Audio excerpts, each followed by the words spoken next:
Naším dnešním hostem je Kateřina Dačická z Heslova, příbuzná Mikuláše Dačického. Ahoj Katko, vítáme tě u nás. Ahoj, děkuji moc za pozvání a zdravím taky posluchače a diváky. My moc děkujeme, že jsi přijala naše pozvání, pro nás je to obrovská čest, jelikož jsi baronkou rodu Dačických. Jaký to je Děkuju. pocit? Jaký je to pocit? Víš, že já si to asi ani neuvědomuju, protože šlechtické tituly byly zrušeny Tomášem Garrigue Masarykem a vlastně jsem normální člověk, tak úplně necítím žádnou výjimku až na to, že teda mám ten rodokmen a tu historii nemusím hledat v archivech, tak to je taková výhoda asi hodně velká. No. No a bylo tvé dětství nějak třeba odlišný tím, že jste v podstatě jako s tím, z jaké jsi rodiny? Tak určitě, troufnu si říct, že v dnešní době asi určitě bylo. Samozřejmě nějaké morální hodnoty, které šlechtické rody vyznávají, tak tam samozřejmě byly, promítlo se to i do mého dětství. Co se týče stolování, tak to rozhodně musím říct, že si to sebou nesu doteď, když sedím v restauraci a pozoruju lidi, jak stolují, tak samozřejmě tím, jak jsem vychovávaná, jak se má držet vidlička, jak se má držet nůž, tak mám tendence vždycky k někomu přiskočit a praštit ho přes ruku, vzít mu ten příbor a dát mu to správně, jo, ale tak to je taková vlastně jakoby, z dětství úchylka. Takže určitě, co se třeba stolování týče, tak ano. Ale asi dostávala jsem výprasky stejně jako spousta ostatních dětí.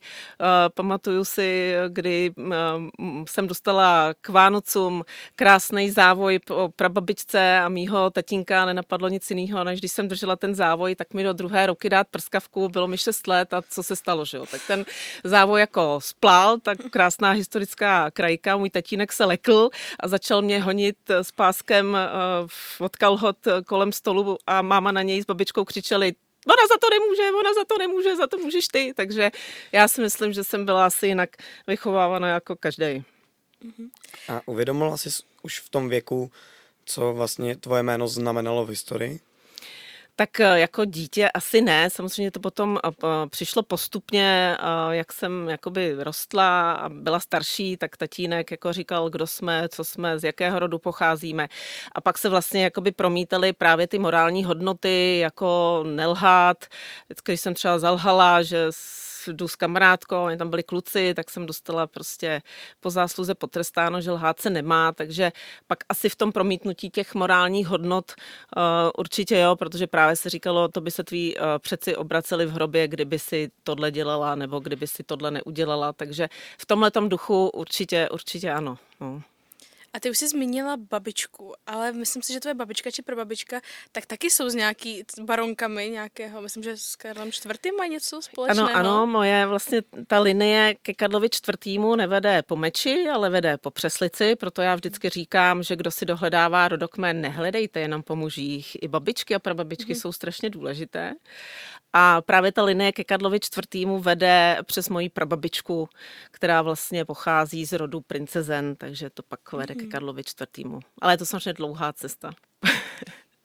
A mohla bys nám to nějak ještě trošku víc přiblížit, jestli babička třeba nebo prababička vyprávěla, nebo jestli... Já jsem prababičku bohužel nezažila, ani vlastně mýho pradědečka, dokonce jsem nezažila ani svého dědečka, protože můj dědeček Mikuláš Dačický z Heslova umřel 71, já jsem se narodila 75, takže vlastně všechny ty příběhy a to, jak se dřív žilo, vlastně vím od svého tatínka, který teda naštěstí stále ještě žije, tak já se teď snažím, aby ty příběhy a tak, jak on prožíval svoje dětství a co se dělo a jak se dělo, tak aby to předával mým dcerám. Mám teda 2 dcery, 15letou a 10letou, tak je tam, vždycky říkám, holky, jděte se zeptat dědy, dokud je čas, protože pokud vám to nikdo vyprávět nebude. Takže bohužel prababičku ani jako dědečka, ani pradědečka jsem nezažila. A jako mrzí mě to, protože právě třeba dědeček a pradědeček bydleli tady v zámku v Klukách u Čáslavy a pak v roce 1936, a to jsem si třeba, to je jako hrozně zajímavý, protože jsem si dohledala, že jako v rámci Benešových dekretů nám ten zámek v Klukách u Čáslavy byl sebrán, jo. To jsem jako našla jako na internetu a hrozně mě to jako rozčílilo, takže jsem jim tam psala, co to co to uvádějí jako za absolutní jako nesmysl. Protože ten zámek se prodal roku 1936 a prodal ho právě moje prababička, protože můj dědeček byl voják, protože tam vždycky ty šlechtické rody měly to, že ten prvorozený syn byl voják, stejně jako ten můj dědeček, kterého já jsem nezažila, tak to byl letec pozorovatel, dokonce tady sloužil v Čáslavi a právě mě to rozčílilo, protože o nás psali, že vlastně jsme jako kolaborovali, a což nebyla pravda, protože ten zámek se prodal roku 1936, takže z Čáslavska, respektive z Kutnohorska jsme teda odešli roku 1936 a vlastně tam byla přerušená ta linie, kdy teda můj dědeček, který se tady ještě narodil a kterýho já jsem teda bohužel nepoznala, tak vlastně celá rodina pak se odstěhovala do Prahy a můj tatínek se teda narodil v Praze. Jo. Takže tím vlastně jako by bylo přeseknuto, ale že vlastně najdete na internetu jako informace, které jsou absolutně neověřený a nepravdivý. Notabene můj dědeček roku 1938 a 39 podepsal to prohlášení té české i moravské šlechtě o tom právě, že jsou Češi a že se jako distancují od jakýhokoliv fašismu, nacismu a tak dále. Takže potom jsem byla taková jako rozhořčená a pak jsem jim tam psala, co to uvádějí za nepravosti. Ani nevím, jestli to tam opravili, jak se to musím najít. Už si teďka nějak zmínila média. Píšou o vás hodně? A spíš v pozitivním nebo negativním slova smyslu? Tak ono je to takové jakoby vždycky nárazové, jo. Teď o mě hodně psali, co se týče našeho Česka, předtím hodně o mě psali ve spojitosti vlastně s Františkem Kinským a s tou řadou Modrá krev, která pro mě jako je nádherně zpracovaná a jsem strašně ráda, že ten tým dál vlastně pokračuje, natáčí ty další řady s rody, které už třeba nejsou tak jakoby známý. My jsme vystupovali v té řadě 3. díl 4, to bylo o rodě Dačických a hrozně mě to jako vlastně těší, že to někdo takhle pojal, protože občas jsem se jako setkávala s názory, ta šlechta vlastně už u nás není, oni se úplně někam jako vypařili, tak je to takové jako fajn, že vlastně se to jako připomíná, že šlechta nikam nezmizela, pokračuje dál a vlastně pořád se ty lidi starají o svůj majetek a snaží se a jsou vlastně mezi námi, tak to je jako hrozně hezký jako pořád. Nevím, jestli jste ho třeba vy viděli, nebo víte o něm, ale když ne, tak minimálně třeba nějakou tu první řadu, kde jsou vlastně ty nejznámější rody, ať už je to František Kinský, Schwarzenbergové, Lobkovicové, tak tu vám doporučuji, abyste si určitě pustili. No a ty jsi teda z Kutné Hory, nebo váš rod pochází z Kutné Hory. A jak by si ty osobně vlastně popsal Kutnou Horu jedním slovem? Láska. Tak vy sem opravdu těma historickýma kořenama hodně saháte, takže věřím, že to prostě nějaký to napojení tam prostě jako já už jsem to říkala tehdy v té Modré krvi, pro mě to je jakoby, já jsem se narodila v Praze a jak jsem tady naznačila, tak samozřejmě i můj tatínek se narodil v Praze tím, že teda dědeček odešel, ještě byl svobodný, celá rodina odešla do Prahy, takže můj dědeček se tam potom oženil, vzal si babičku, narodil se tatínek si vzal vlastně, tak bydlel jakoby celý život v Praze, ale pro mě tím, že pořád ten rod je svázaný jako s Kutnou Horou, vlastně mý předci, a to přímý předci, Bernard Ignác je pochovaný přímo v Barboře, když se budete podívat do Barbory, tak tam má tu náhrobní desku. Tak pro mě to vždycky, jako jsem si říkala, že mě jako něco chybí, jo, a vlastně jsem říkala, jako ta Praha, ano, máte tam plno možností, ale jako je to takový jako půlka toho srdce, protože jsem se tam narodila. Jsem si říkala, mě prostě pořád něco chybí, no tak jsem jako říkala, musím se rozjet do té Kutné Hory v tom roce 2010 a pak jsem říkala, teď to druhý srdce půlka patří sem, tak od té doby, od toho roku 2010 vlastně jsem tady nějakým způsobem začala být a tvořit a už to nechci opustit.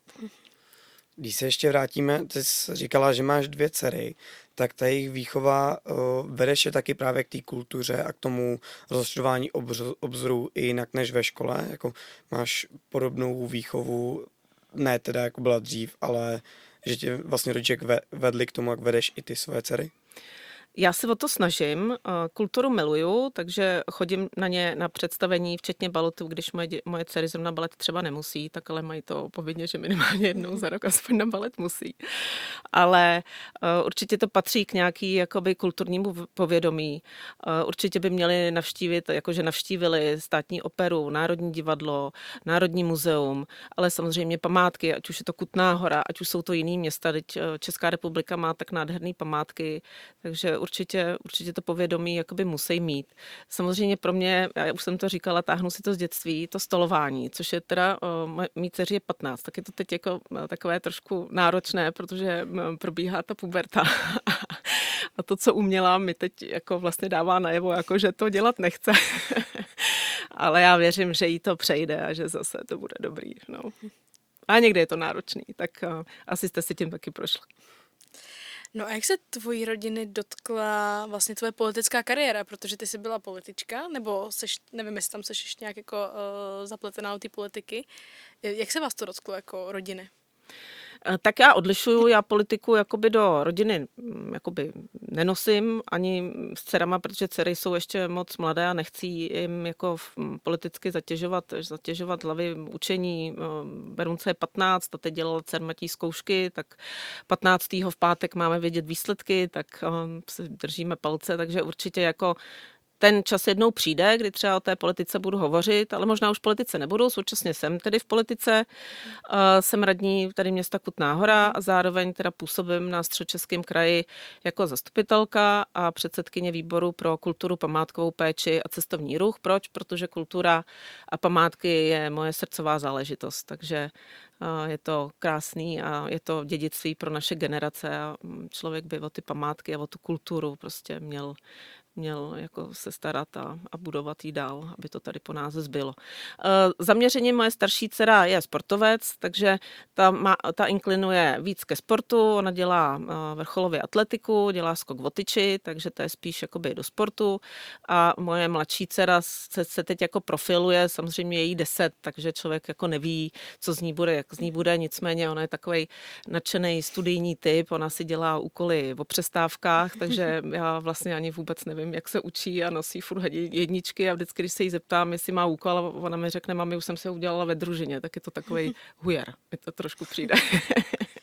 Tvojí mladší dceři je stejně jako mojí mladší sestře. Fakt? Jo? No a to je teď bych chtěla být gymnastkou a teď Jo, chci jo. jezdit na koni a furt takovýhle, že je to nerozhodný. Že to nerozhodný. Ale teda školu, to je, že si do toho nechce a když se do toho opře, tak je to znát, že se vlastně učí. Že se učí. No, tak jsou na tom podobně. No. A moje starší dcera zase ta je naopak, tu školu moc nebaví, ale furt by jako sportovala. Tak je to takový vlastně zvláštní, že 2 děti a každý je jako diametrálně jiný. Jeden se profiluje do toho učení a vědátorství a ta druhá ten sport, tak je to takový zajímavý. Ale samozřejmě já nejsem ten typ, že bych je k něčemu nutila, že prostě ty budeš paní doktorkou, protože prostě chci doma mít paní doktorku, tak to není. Myslím si, že ty děti by si měly najít svoji cestu. Maximálně jim můžu pomáhat se směřovat, ale nemělo by to být formou násilnou. Tak a rozhodla jsem, a budeš paní doktorkou a proto musíš dělat tuhle školu. To si myslím, že není správný. No a jestli trošku vrátíme zpátky k té politice, jak začala tvoje politická kariéra? Moje politická kariéra vlastně jakoby začala tak, že já jsem v tom roce 2010 vlastně začala nějakým způsobem pomalu tady v Kutné Hoře jakoby navazovat kontakty, různě se bavit. Založila jsem nadační fond, který pak v roce 2015 prostřednictvím tady Kutnohoráků, místních občanů a sbírky, která se dělala, vlastně nechal udělat bystu Mikuláše Dačického, protože tady, jak víte, chyběla jednak socha, jednak bysta, což jsem říkala, to je jako velká škoda, kterou jsme nechali instalovat v Dačického domě. Na tom se tady podílel místní sochař pan Ďoubal. Penězma přispěli teda i místní jako občané Kutnohoráci, což byla jakoby skvělá věc. A v té době tenkrát jakoby vlastně jsem se dočetla článek, kde psalo, že jako rod Dačických už jako vymizel a možná ani v České republice a už vůbec ne v Kutné Hoře jakoby není. A já jsem říkala, no ale tak jako to není pravda, my tady jsme. Takže já jsem začala v té Kutné Hoře víc tady dělat akcí a protože, jak jsem říkala, mám strašně ráda tu kulturu, takže zejména prostřednictvím kultury, ať už to byly šlechtické poselství, že jsem teda tady vystavovala ty rodokmeny těch šlechticů, který v tom roce 38-39 podepsali tu deklaraci té šlechty a začala jsem postupně tady prostě dělat výstavy a koncerty a pak jsem byla jakoby oslovená teda s ODSkou, která vlastně byla v Kutné Hoře v jeden moment úplně rozprášená, neměli ani jako nikoho v zastupitelstvu, jestli bych jakoby nekandidovala. Já jsem v té době jako vlastně zjišťovala, že ta Kutná Hora je strašně rozhádaná a je to takové jako divné a říkala jsem si, že bych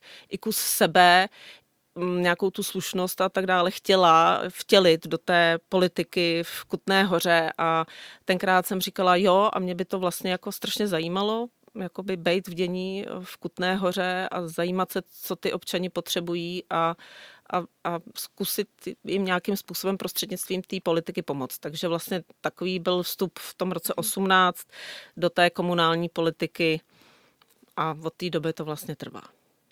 A je tvoje příjmení Dačická spíš výhodou, nebo je to takový, že vlastně ať už kolegové nebo vlastně opozice v podstatě jsou jako že no Dačická, je to výhoda nebo nevýhoda? Já si myslím, že asi v politice to je jako neutrální. Zaznamenala jsem, jakoby, třeba když jsem tady dělala, stavila jsem to sociální zařízení pro seniory, které je dole ve Štefánikově, tak mě jakoby mrzelo, že někdy to příjmení nese sebou to, no to je Dačická, ona na to určitě má, tak jí jako zvednem ceny. To jsem teda bohužel jako negativně zaznamenala. Takže ono to někdy může mít pozitiva, že třeba to jméno může jako přitahovat, ale na druhou stranu zase to sebou nese ty negativa, protože si řeknu, no to ona na to má. Tak jí zvednem cenu. A mají nějaký lidi třeba i předsudky, že si myslí, že jsi třeba, já nevím, arrogantní namyšlená nebo něco Jo, takového? to jsem se s tím setkala, to máš pravdu. Párkrát mi to lidi řekli, že i tak působím, což já jsem si myslela, že ne. No, ale prej jo. Tak, ale teď už se mi to dlouho nestalo. Jeden čas jsem měla těžkosti, tak jsem se mračila, tak to možná působilo proto, tak jsem říkala, že se na nikoho mračit nebudu a tak už mi to teď lidi neříkají. No. Ale samozřejmě, co se lidi myslí, já nevím. A samozřejmě potom jedna věc jsou pomluvy, protože já vždycky říkám, jedna věc jsou pomluvy, ale druhá věc je, jak ten člověk skutečně je a můžu třeba, jako když třeba vy mi řeknete, tento pán je prostě hrozný, ale on třeba hrozný není, tak samozřejmě člověk by si měl na ty lidi dělat názor sám a nedat na to, co mu kdo poví, protože nejlepší zkušenost je si to ověřit na vlastní kůži, jestli takový člověk je. A potom, co nemám ráda, a to se mi taky jako osvědčilo, že hodně třeba někdo o někom něco řekl a teď jako ten člověk se na mě jako tvářil jako vošklivě. Já jsem říkala, ježišmarja, co jsem tomu jako danému člověkovi jako udělala. Zase někdo něco řekl a osvědčilo se mi hodně to, že jsem za tím člověkem šla. Říkám, jako, proč se na mě tak jako mračíš, nebo proč se na mě mračíte. A vlastně jsme si to vyjasnili a to si myslím, že je taky jako fajn. Ale proto já jako nemám ráda tyhle věci, že když o vás někdo něco řekne, nebo se dovíte, že někdo řekl a ten druhý je naštvaný, tak je přeci lepší se přímo zeptat. Řekl si to o mně, aby se ty linie vyčistily a nebyly tyhle ty animozity, že potom kolem někoho chodíte, protože si myslíte, že to on o vás řekl a přitom on to o vás neřekl. Tak je to. Už jsme tady ještě zmínili, co trošku vrátím zpátky, a ten dům pro seniory. Jak tě to napadlo, že si tady něco takového otevřeš? No, já začnu takovým příběhem, který byl na začátku smutný, ale potom skončil dobře. Já jsem celý život bydlela s babičkou, respektive moje rodina, tatínek, maminka, já, ségra, jsme bydleli s babičkou. A moje babička pak v jeden moment se stala nemohoucí. A moje maminka pracovala, můj tatínek pracoval, my jsme se sestrou chodili do školy. A můj tatínek psali se 90. léta, kdy prostě bylo jiný vybavení seniorských domovů, jiná úroveň, moc lidí na pokoji a ta prvorepubliková dáma by tam prostě nepřežila. Takže můj tatínek rozhodl, že teda se o moji babičku bude starat moje maminka. Ale co to znamenalo? Moje maminka tím pádem, jakoby, a teď to vypadá jako smutně a hrozně, ale ono to skončí dobře. Moje maminka vlastně násilně musela přestat pracovat, protože si to takhle přál tatínek a jako rozumím tomu, protože se to týkalo jeho maminky a nechtěla by prostě jako umřela prostě v hrozném domově seniorů. Takže moje maminka se začala o babičku starat, ale byly to 90. léta. A v těch 90. letech přecházel jeden režim na druhý režim, respektive socialismus na demokracii. A v ten moment ty lidi, kteří prostě zažili školy v 80. letech, neuměli na počítačích, neuměli cizí jazyky, a vlastně ty 90. byly o tom, takový obrození, že vlastně ty lidi jakoby se učili nové věci a tak dále. A tím, že moje maminka se musela vlastně starat o babičku, tak ten proces toho obrození, to znamená přechody na počítače, přechody na učení se angličtiny a cizích jazyků vlastně zameškala tím staráním a pak už se jako vlastně nikdy nezapojila do toho pracovního procesu a vlastně nikde už ji potom v práci nechtěli. Ten dopad toho byl takový, že moje maminka tím, že se starala o tu babičku asi 5 let a pak nenašla uplatnění, začala pít. Začala hodně pít, až tak, že se vlastně z ní stal, dalo by se říct, alkoholik formou typu, že si přelejváte alkohol do různých Coca-Col, aby to nebylo prostě vidět, schováváte si to pod řezem, schováváte si to v kapsách, pak říkáte, cítíte to, že ten člověk pil, ale on vám do očí říká, no já jsem nepila v žádném případě. Takže naštěstí moje maminka se z toho dostala, nicméně pro mě to bylo jako dítě, v podstatě mi bylo 18, takže vlastně de facto jako mladý člověk, to pro mě bylo tak jako strašný, že jsem si říkala, že já vlastně budu mít svoje děti a já nechci, aby moje děti se o mě staraly, byť vím, že mám slušně vychované děti a že se o mě postarají, ale moje děti pak budou mít taky svoje děti. Je to prostě takový koloběh. Přeci nemůžu si nárokovat, aby se nutně moje děti o mě staraly, protože je to prostě koloběh života. Já dám dítě má zase svoje dítě a takhle to jakoby pokračuje. Takže jsem si říkala, že bych v Kutné Hoře chtěla vybudovat něco, abych ulehčila těm rodinám, které mají svoje koníčky, mají svoje zaměstnání a nemůžou se prostě 24 hodin starat o toho svého seniora, protože by o tu práci přišli, nemohli by nikam jezdit. Takže jsem tady vybudovala sociální zařízení. V roce 2018 jsem koupila teda tu vilu kousek od toho Tellerova cukrovaru pod Lipnejma, kde jsem teda vybudovala denní stacionář a odlehčovací službu. Vím, tím, že se nepohybujete v sociálních službách, tak vám jenom přiblížím. Denní stacionář je takzvaná, ošklivě se to říká, ale prostě tak to je to taková školka, že toho seniora máte doma, dědečka, babičku, protože chodíte do práce, tak ho tam ráno dáte v 7 hodin a pak třeba zase v 5 hodin, v 6 hodin si ho vyzvednete a on je u vás doma. A odlehčovací služba je to pobytová služba a to je o tom, že teda doma máte babičku, dědečka, ale chcete jít taky na tu dovolenou. Chcete 14 dní tamhle do Španělska, do Egypta. A teď prostě co s tím seniorem? Nemůžete ho nechat samotného doma, protože prostě starý lidi buď to jsou třeba méně pohybliví na tělo, nebo bohužel už prostě ten mozek jim tolik nefunguje, tak toho seniora prostě k nám na nějakou přechodnou dobu umístíte. Až si tu dovolenou odbydete, relax, tak přijedete a zase si toho seniora vemete zpátky domů. Takže pro mě to je jakoby strašně podstatný, protože v té době, v těch 90. letech, taková síť těchto služeb bohužel nebyla. A prostě zažili jsme, co jsme zažili a pro mě bylo cíl právě ulehčit těm rodinám, aby vlastně neměli ty druhotné efekty to, že někdo stane se alkoholikem, protože se nuceně musí starat a nemá ty pauzy se relaxovat, nemá pauzy jezdit na dovolenou, nemá pauzu si odpočinout. Takže proto jsem to tady vybudovala. Navíc tato služba v Kutné Hoře úplně chyběla. I denní stacionář pro seniory tady nebyl a ani odlehčovací služba pro seniory tady nebyla. Takže my jsme to vlastně v loni, já jsem ten dům koupila v roce 2018 a v loňském roce jsme to vlastně otevřeli a jako jede to a jsem strašně ráda, že tady můžu pomáhat rodinám. Tak. Kdybych mluvila moc rychle, tak mě zabrzděte. Ne, úplně v pohodě, mluvíš skvěle. Víme, že jsi byla i v show Jana Krause. Já teďka viděla jsem úryvek. Řešili jste to tam s panem Krausem, po případě, jaký byly jako reakce publika, nebo psali ti pak lidi, že by tam klidně někoho jako, od sebe z rodiny umístili, nebo? Ta show Jana Krause byla daleko předtím. Jo, to bylo ještě jakoby před tím, než to bylo tuším 2016. Ono už to teda strašně letí, ale já si myslím, že to bylo 2016. A oni si mi nějakým způsobem vytipovali. Já jsem se tam dostala shodou okolností, tam ještě se mnou byl pan Dyk a Radek Ptáček, což byl jakoby psycholog, který bohužel potom spáchal sebevraždu. A mimochodem i můj spolužák z ekonomky, na kterou jsem chodila, tak to bylo fajn ho po takhle dlouhé době vidět. A oni si mi nějakým způsobem jako vytipovali, protože čas od času právě, jak si se mě ptala na ty noviny, tak občas čas od času třeba Žena život život a nějaký tyhle ty dámský Vlasta, nějaký tyhle ty dámský časopisy vždycky o mě něco jakoby napsali, takže oni se mě jakoby vytipovali. A to bylo strašně zajímavé, kdy my s tím Radkem Ptáčkem jsme jakoby čekali na to, než se ten pořad jako spustí, tak jako z nás tří vlastně byl nejvíc nervózní pan Dick, jo. A my jsme se jako ptali, jako proč pan Dick je jako nervózní, teď to je vlastně jako absolutně jako profesionál. A vlastně bylo hrozně zajímavé, že oni nám tam jako ty asistentky režie tak říkali, že vlastně nejvíc jsou nervózní ty herci, který vlastně celý život hrajou nějakou roli a teď před tím Krausem se vlastně jako musí ukázat, musí hrát sami sebe. A že to jim jako dělá jako obrovský problém. A on opravdu tam jako chodil a byl úplně takový vyklepaný, že jsem říkala, Dick je takový vyklepaný z pana Krause. Tak to bylo hodně jako zajímavý, no. Tak on je to obrovský stres potom, když to vlastně jako vezmeš, tak oni opravdu hrajou furt, celý život vystupují pod někým úplně jiným. Přesně a tak, pak najednou Přesně tak, no. musí být za sebe, je to...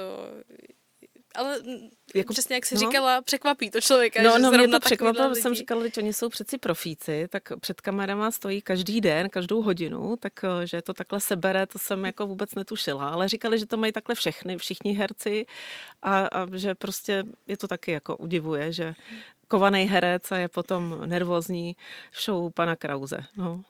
No a jaký to bylo u pana Krause?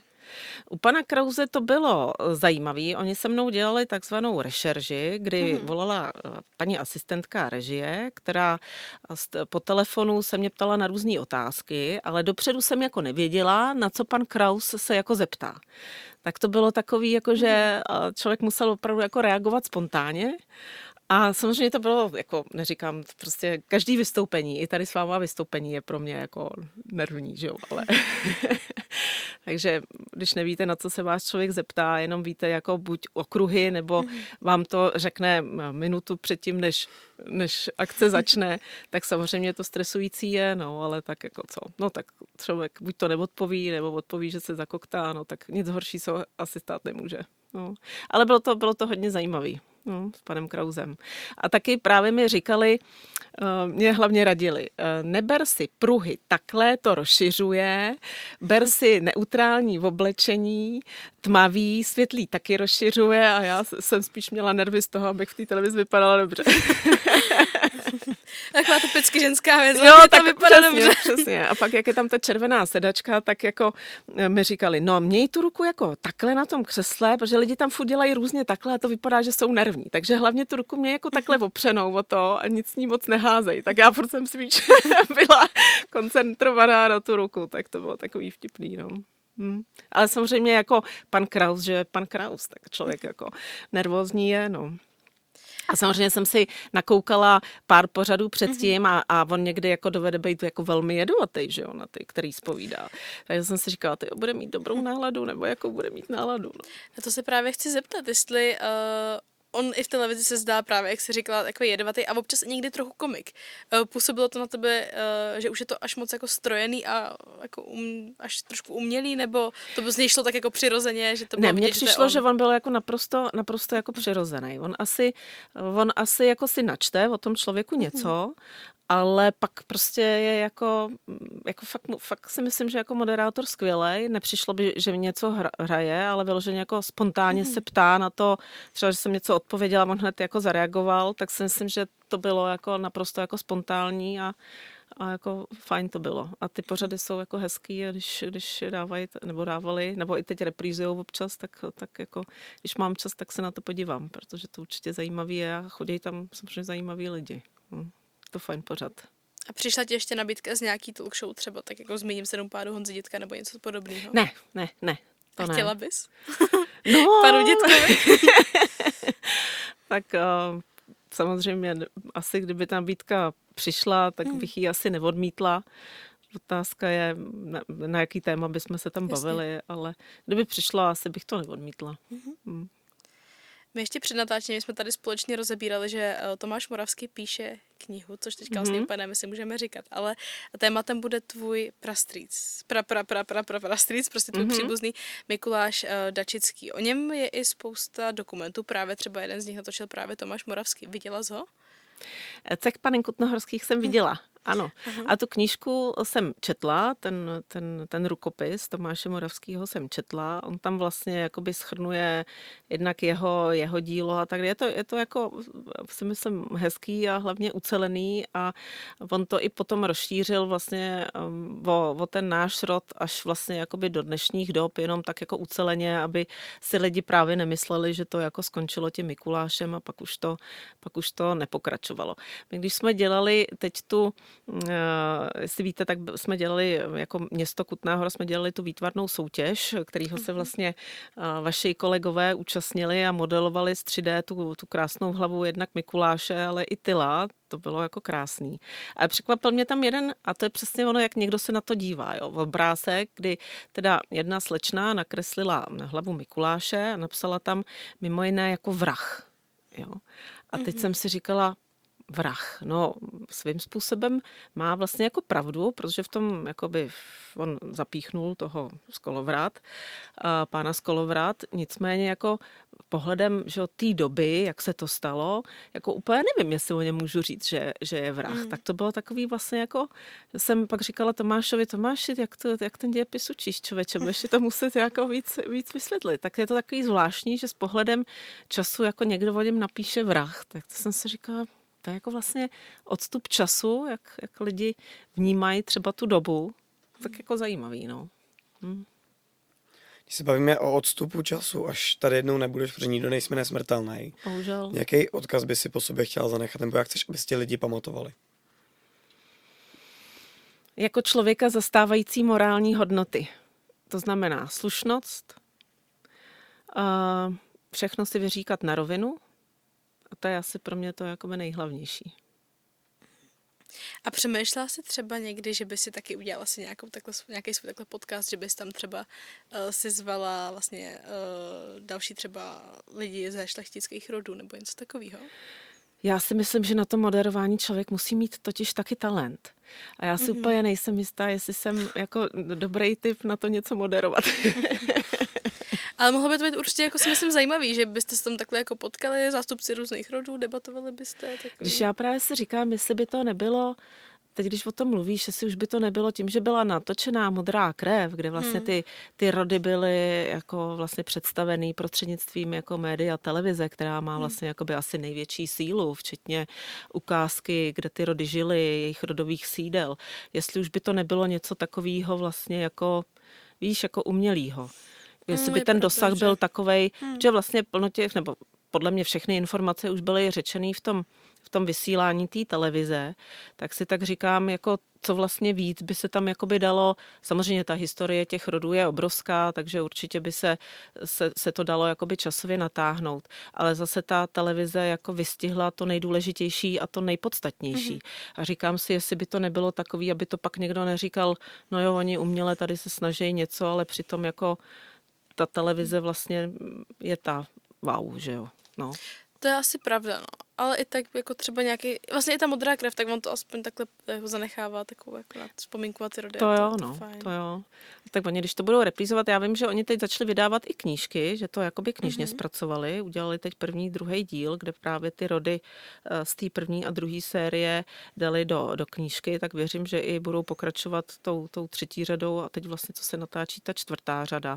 A já říkám, podcast, nevím, asi kdyby to opravdu jako pojal moderátor, který jako umí moderovat, což já teda neumím, tak třeba by to mohlo být jako určitě zajímavý podcast. To ne, že ne, ale myslím si, že moje síly by na to nestačily. Já bych asi uměla dělat podcast o daních a o účetnictví a asi z kultury, jo, ale vyloženě jako moderovat, to jsem nikdy neskoušela.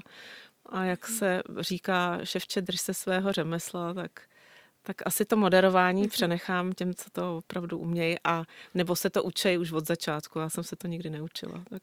Ty jsi teďka zmínila ty daně. Ty vlastně mimo to všechno ještě nějak jako pracuješ s financema? Já jsem daňový poradce, mám účetní a daňovou kancelář. Takže ještě kromě toho všeho nejsem ten rentiér, který teda by nemusel pracovat. Jsem člověk, co musí pracovat. a celý život jsem vlastně dělala účetnictví a daně, protože jsem tady zmínila, že jsem chodila na tu obchodní akademii, takže jsem ekonom a pracovala jsem i v korporátních firmách, udělala jsem si razítko daňového poradce, ale to jsem si dělala všechno už při práci.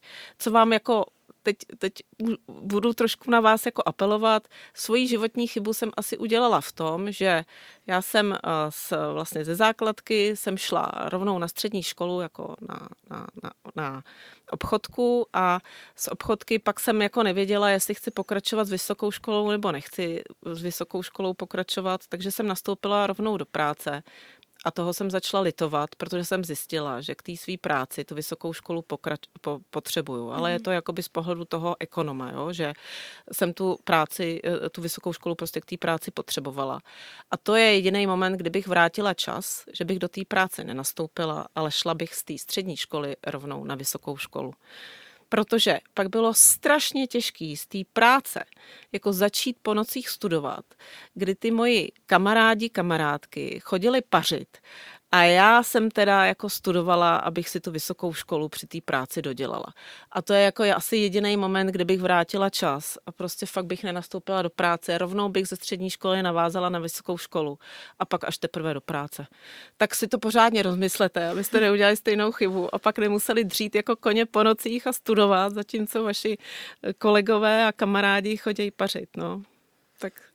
Tak.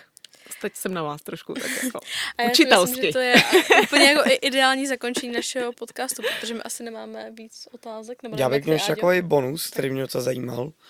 Kdyby se mohla vrátit v čase a zeptat se na cokoliv svého příbuzného Mikuláše Dačického, který se považuje za to jako zakladatele toho vašeho rodu, tak na co by se to zeptala? Já bych se ho zeptala na jeho tatínka, ale hlavně na jeho dědečka, protože my v tom stále máme nejasnosti. My jako rodově říkáme, že roku 1509 jsme přišli z Polska s prvníma Jagolancema, ale vlastně to nemáme jako vůbec podloženo. Tak a říká se, že jsme teda přišli z Polska, někde od Katovic. Zatím nikdo z nás jako v rodině neměl čas tam jako pátrat. A i vlastně ten přídomek z Heslova se vlastně u nás traduje taková ta pověst, že náš právě ten předek, který byl v tom Polsku, byl obyčejným prostě vojákem, který hlídal prostě na tom hradě, stál tam na těch hradbách, v rukou, my máme v tom erbu tu rukavici rytířskou s tím lukem a šípem, a že teda strážil a že to bylo teda údajně jako v rámci útoků Turků. A teď jako zašustilo to křoví a teď on jako zavolal, že se dřív poznávali údajně jako řekni heslo. Takže hej slovo. A on jako zouští se nic nevozvalo, takže ten můj předek údajně prostě napěl, vystřelil a tam byl nějaký ten turecký špion. Od té doby údajně Dačický teda dostali ten přídomek z Heslova. Jo, jako hej slovo. Jako řekni heslo vlastně v dnešní době, v dnešní řeči. Akorát my to jako vlastně nemáme nijak podložený, takže kdybych jako se mohla vrátit v čase a zeptat se Mikuláše, aby mi přesně řekl, kdo tatínka víme, to byl Ondřej Dačický řečený Křivoláček, maminku taky víme, ale nevíme tu babičku a nevíme toho dědečka. Ten dědeček je důležitý a pak ještě vlastně jako pradědeček. Tak mě by jako zajímala a potřebovala bych se ho zeptat na tu rodovou linii, aby jsme si to mohli dohledat, protože prostě teď nevíme. Tak je to takový opřeno tajemstvím. Tak my ti moc děkujeme za náš vlastně celý rozhovor a ať se jen daří. Já moc děkuju za pozvání, ať se daří vám ve studiu a ve vašem budoucím pokračování života. Děkujeme.